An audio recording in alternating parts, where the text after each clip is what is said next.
त्यांचं असं म्हणणं आहे की काँग्रेसचे नेते विधानसभा अध्यक्षांच्या दालनात बसतात, त्यांचे प्रश्न मांडण्यासाठी त्यांची स्ट्रॅटेजी असते, आपल्याला ही संधी मिळत नाही. काँग्रेस असं काही नाही. विधिमंडळातला शिवसेना हा सगळ्यात मोठा पक्ष आहे.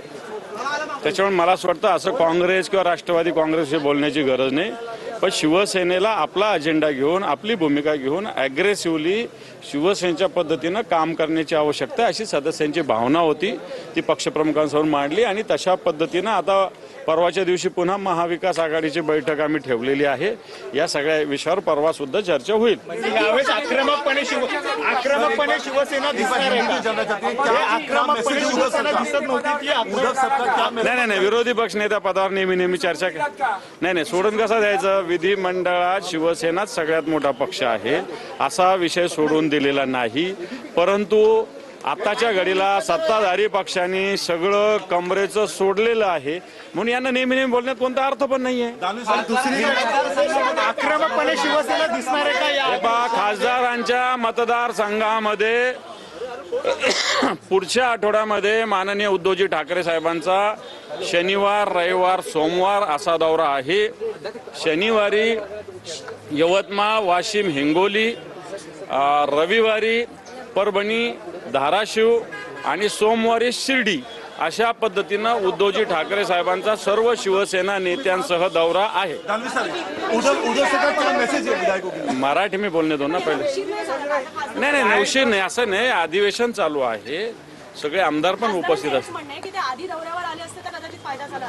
मला असं वाटतं हे खासदार ज्यांनी गद्दारी केली यांच्या म्हणण्याला कोणता अर्थ नाही.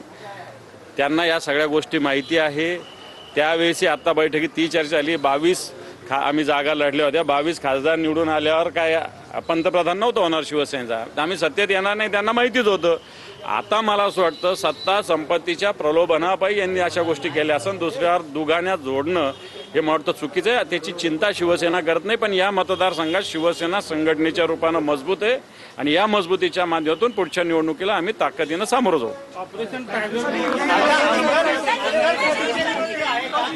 कोणते सगळे आमदार इथं उपस्थित होते, त्याच्यावर चर्चा पण आहे. असं कुठं झालेलं पण नाही, होणार पण नाही.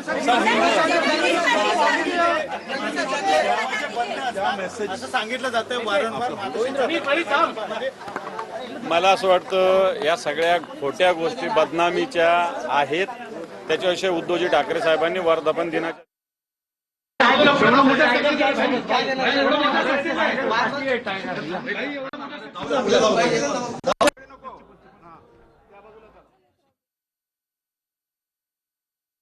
आदित्य जी तो विधान मंडल शिवसेना के नेता ही है. इसमें अगले 3 हफ्ते में मानसून सेशन में शिवसेना की भूमिका किस प्रकार होना चाहिए, कौन से मुद्दे रेज करना चाहिए, इस पे